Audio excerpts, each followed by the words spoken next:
2011, may kumakalat na takot sa Metro Manila at kalapit na mga probinsya. Partikular doon sa mga dentista na may klinik sa mga lugar na ito. Nag-umpisa sa usap-usapan. May bumibiktima raw kasi na isang lalaki sa mga babaeng dentista at yung mga babaeng assistant niya. Kwento daw ito ng isang biktima na ipinasa sa ibang dentista na kumalat na sa marami pa ibang miyembro ng propesyon na ito. Nung unang balita, yung lalaki ay isang notorious robber. Magnanakaw. Magkukunwari siyang pasyente. Pagkatapos, nanakawan niya yung klinik.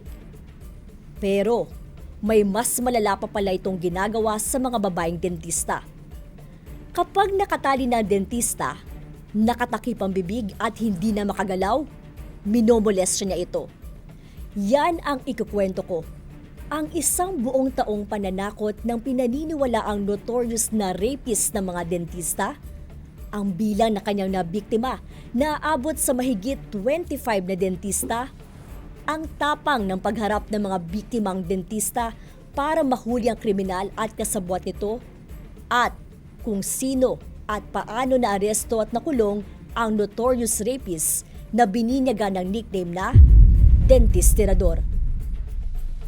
Sa isang kuha ng CCTV, nakunan ang aktwal na pagnanakaw ng wanted na Dentistirador. Ang CCTV na ito ay isa sa mga naging matibay na ebidensya kung paano natunto ng mga otoridad ang lungga ng kriminal.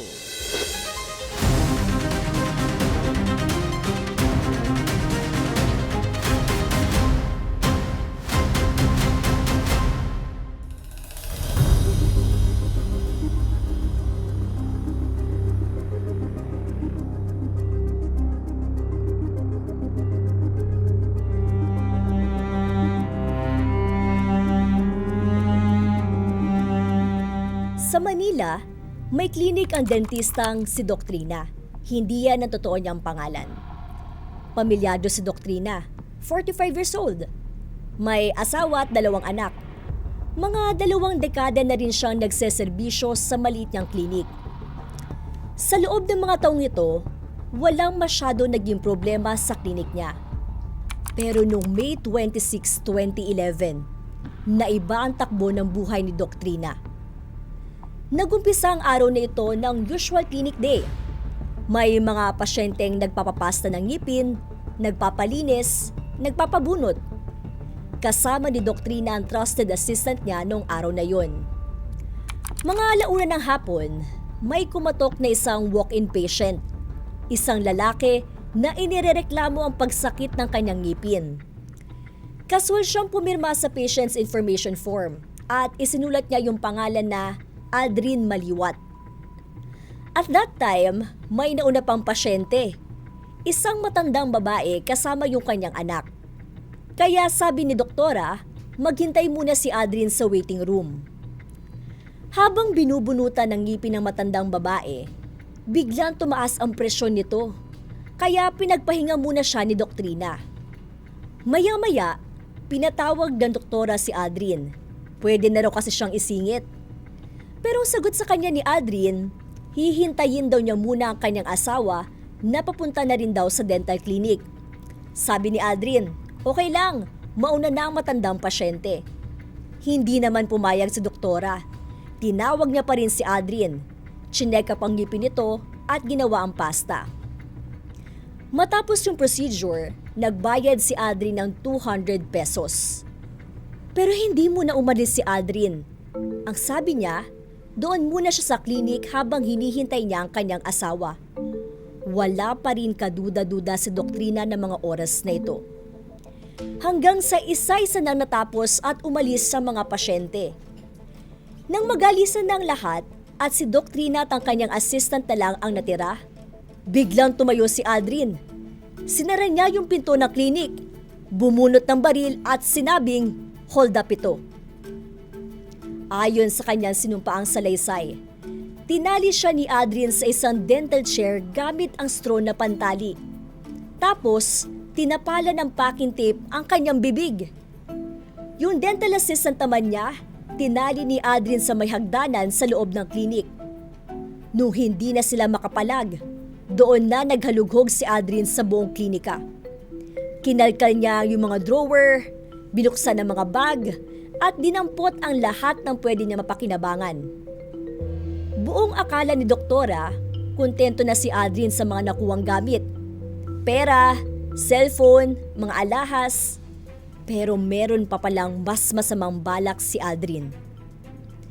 Dahil makalipas ang ilang minuto, binalikan siya ni Adrian.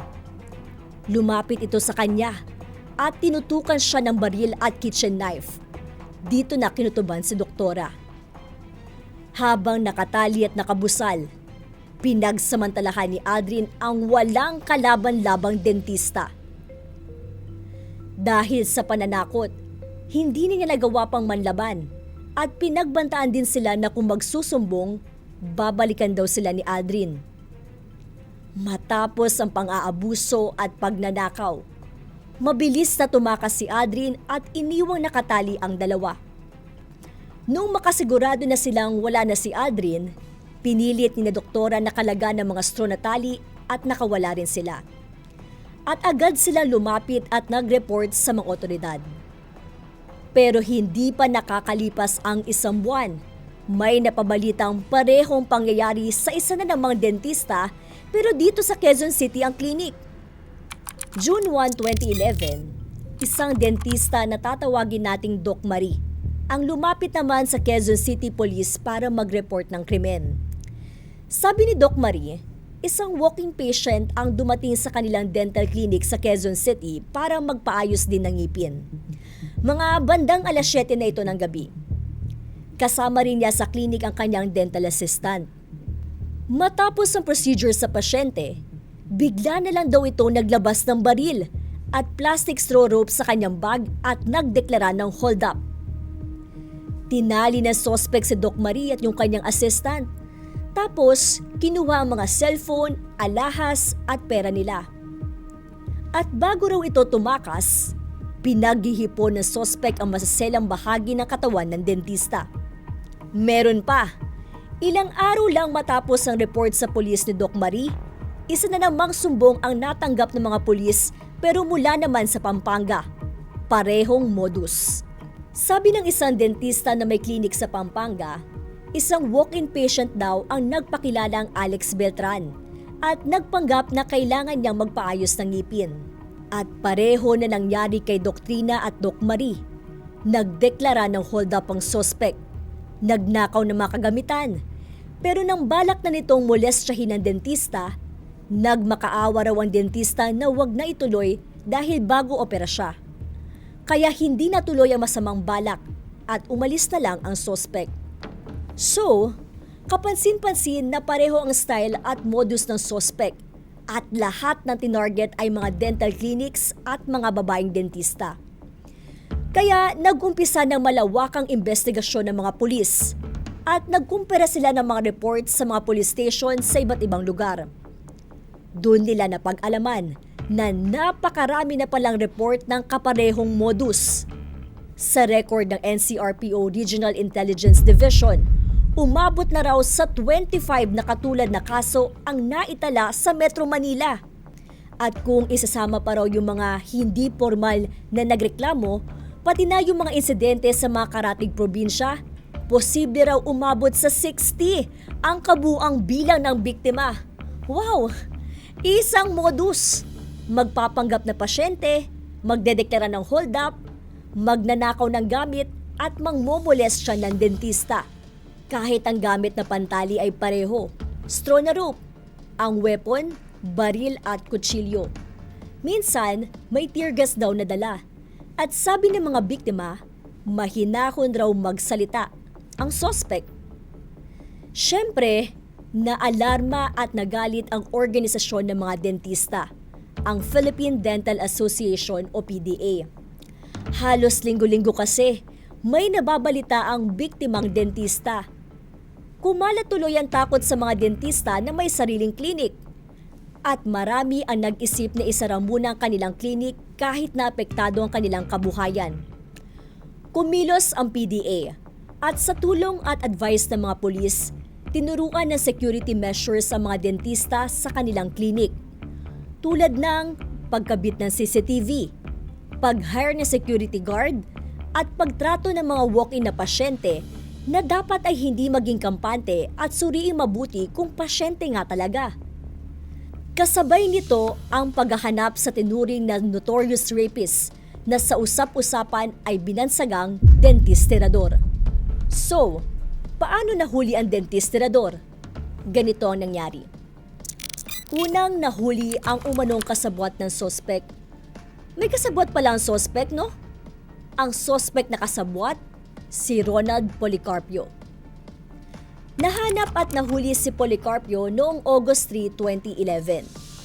Ginamit ni Policarpio ang isang cellphone na ninakaw nila sa biktimang dentista. Tinawagan daw ni Policarpio ang girlfriend gamit yung ninakaw na cellphone na na-trace naman ng mga pulis na nag-iimbestiga ng kaso. Ang kwento ni Policarpio sa mga pulis, ang role daw niya ay lookout lang at tagabenta ng mga ninakaw sa mga klinik. Hindi raw siya namumolestya. Bago raw sila umatake sa isang klinika, nagse-surveillance raw muna ang dalawa. Tinitignan nila yung pasukan at labasan. Sinisilip nila ang banyo kung saan itatago yung biktima. Tinatimingan din nila ang oras na madalang ang tao. Makailang balik din sila sa dental clinic.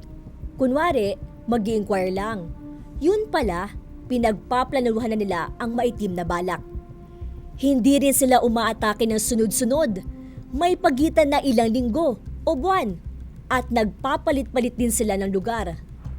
Mula sa Metro Manila, nakakarating sila ng Bulacan, Tarlac, Cavite, hanggang sa Bicol. Ang layo, no? Kaya tuloy nalilito noon ang mga otoridad kung saan nga ba susundan ang mga sospek.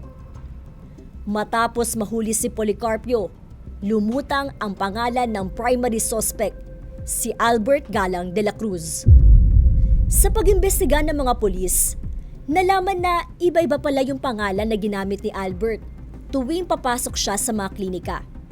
Merong Aldrin, Jake, Jeffrey, Alex, kahit yung apelido iba-iba rin. May Beltran, Galang, Santos at Maliwat. Pero ang totoong Albert Galang de la Cruz ay dati na palang nakulong.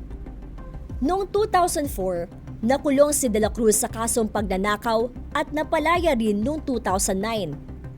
Nag-umpisa ng harapin ng mga otoridad si de la Cruz. Makalipas ang ilang linggo matapos mahuli ang kasabwat niya na si Policarpio, nahuli na rin si de la Cruz ng mga pulis noong August 28, 2011 sa kanyang mismong bahay sa Las Piñas City. May ilang ulat na nagsabing itinuro raw ni Policarpio ang kinaroroonan ni de la Cruz. Pero sabi ng pulis, hindi yon ang buong kwento.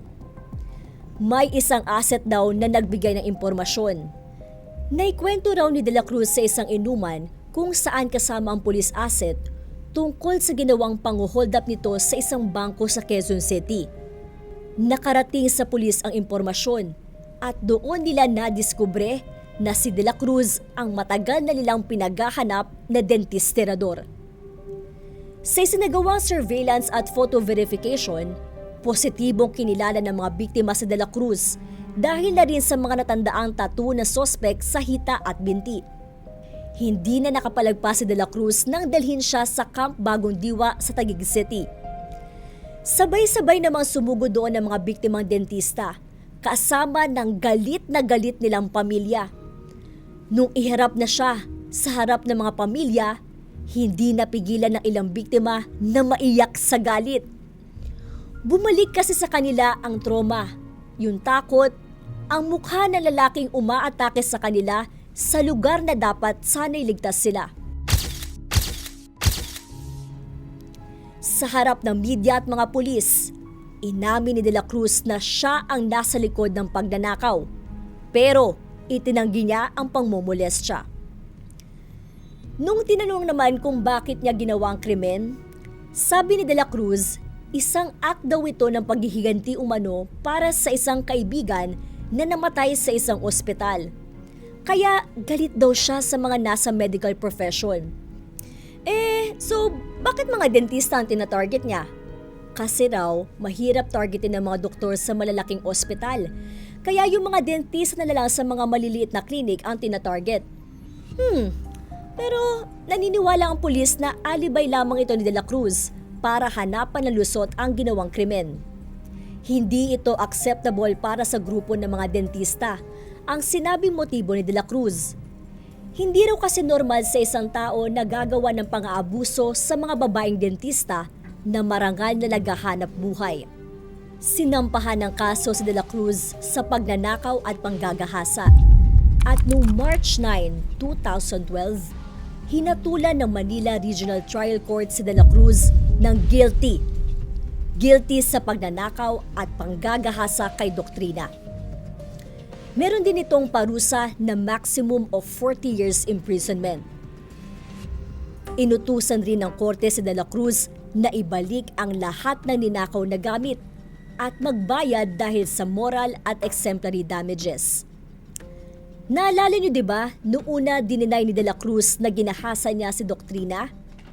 Pero sabi ng korte, hindi pwedeng questionin ang kredibilidad ng biktima kasi wala naman daw pwedeng motibo ang biktima para magsinungaling.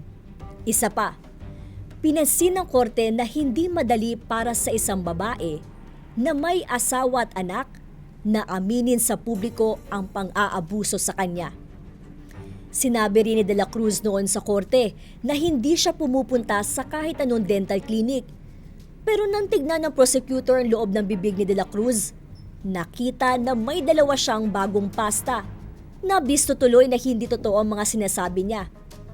Meanwhile, yung kasabwat na si Policarpio, sinampahan naman ng kasong robbery with violence against intimidation of persons. Base naman yan sa reklamo ng iba pa niyang mga nabiktima.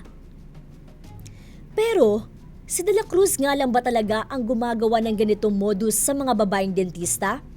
Kasi, matapos maaresto si De La Cruz, may naaresto ulit ang mga pulis na sospek ng pagnanakaw at panghahalay sa 5 dentista sa probinsya ng Rizal. Tapos, makalipas ang 2 taon, mula nang makulong si De La Cruz, may nabalitang umuulit o gumagaya ng modus niya. Isang assistant and dentista sa klinik sa Marikina ang natagpo ang nakatali sa loob ng banyo matapos nakawan at molestyahin ng isang nagpapanggap na pasyente. Napaisip tuloy ang mga otoridad. May copycat ba si De La Cruz? Ang mga dentista naman napaisip din. Napakawalan ba si De La Cruz? Pero imposible nakawala si De La Cruz kasi noong March 7, 2013, napatay si De La Cruz sa loob ng New Bilibid Prison.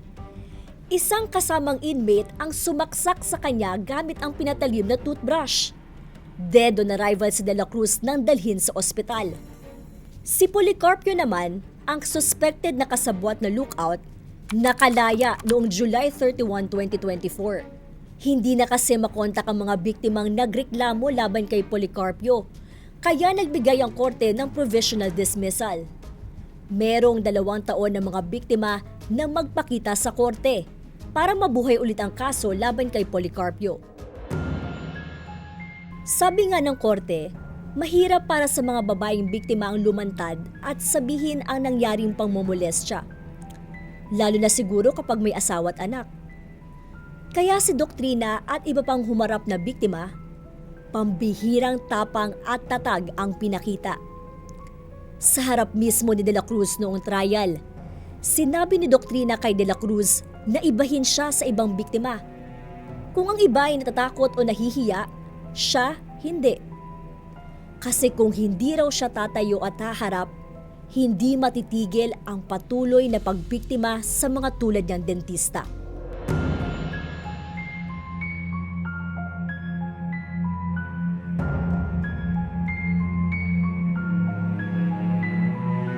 At yan, ang kwento ng binensagang dentistirador at kung paano tumayo ang mga biktima laban sa kanya. Anong tingin ninyo sa kasong ito? Nakapagturo kaya ito ng mga paraan para mas maging ligtas ang mga klinik at mga doktor sa mga klinik? Sapat na kaya yung mga security measures laban sa mga balak maging copycat ni De La Cruz. Paano kaya ang suspect na kasabwat na si Policarpio? Haharap pa ba kaya ang mga ibang nabiktima? I-share nyo na rin ang inyong mga opinion dito. Mag-like, share, and subscribe na rin sa aming YouTube channel. Ako, si Karen De Guzman, at ito ang Philippines' Most Shocking Stories.